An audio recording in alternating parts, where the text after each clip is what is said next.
എളവള്ളി എടക്കളത്തൂർ റോഡിലൂടെ മണക്കട പാലം എത്രയും പെട്ടെന്ന് യാഥാർത്ഥ്യമാക്കണമെന്ന് കേരള കർഷക സംഘം എളവള്ളി മേഖലാ സമ്മേളനം പ്രമേയത്തിലൂടെ ആവശ്യപ്പെട്ടു.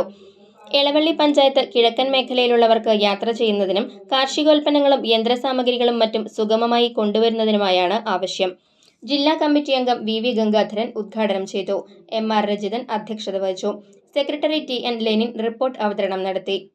പാടശേഖരങ്ങളിലെ ബണ്ടുകളും വരമ്പുകളും ഇടറോഡുകളും കേന്ദ്രമാക്കിയുള്ള ലഹരി മാഫിയയുടെ വിളയാട്ടങ്ങൾക്ക് അറുതി വരുത്താൻ അധികാരികൾ ഇടപെടുക. എളവള്ളി കണിയാംതുരുത്ത് മുതൽ മദർ കോളേജ് വരെയുള്ള ഭാഗം ബണ്ട് റോഡാക്കി മാറ്റി യാത്രാ സൗകര്യം മെച്ചപ്പെടുത്തുക. വർദ്ധിച്ചുവരുന്ന പന്നിശല്യം നിയന്ത്രിക്കാൻ നടപടികൾ സ്വീകരിക്കുക. പോത്തൻകുന്ന്, മോട്ടാട്ടുകുന്ന്, അക്വേഷ്യ മരങ്ങൾ നിറഞ്ഞു നിൽക്കുന്ന പാടശേഖരങ്ങൾ തുടങ്ങി കാട്ടുപന്നികളുടെ ആവാസ കേന്ദ്രങ്ങളായി മാറിയിരിക്കുന്ന പ്രദേശങ്ങളിലെ കാടുകൾ ഒഴിവാക്കി കൃഷിസ്ഥലമാക്കി മാറ്റാൻ നടപടികൾ എടുക്കുക.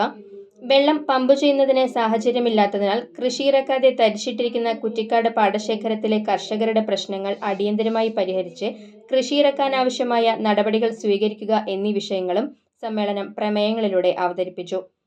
എളവള്ളി മേഖലയിലെ മികച്ച കർഷകനായി തെരഞ്ഞെടുത്ത PP മോഹനനെ BR പുഷ്കരൻ സ്മാരക അവാർഡ് നൽകി ആദരിച്ചു.